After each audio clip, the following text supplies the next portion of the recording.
कर्जतमध्ये राम शिंदे, रोहित पवार एकत्र आलेत। भाजपच्या छाया शेलार बिनविरोध नगराध्यक्ष झालेत। कर्जत नगर परिषदेत भाजप शरद पवार गटाची सत्ता निर्माण झाली।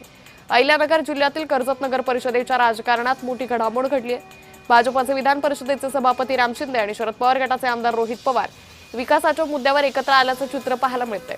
भाजपच्या छाया शेलार यांची नगराध्यक्षपदी बिनविरोध निवड झाली आहे।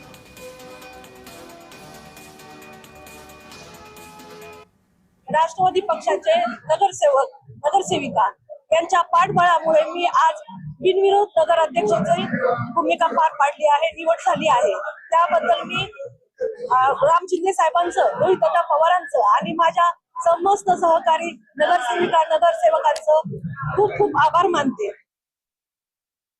कर्जत शहराच्या जनतेवरती मागील 11 महिन्यापासून होत असणाऱ्या घंटागाडी आसन, पाणी आसन, लाईट आसन, स्वच्छता आसन या सर्व बाबीला जनता कंटाळली होती।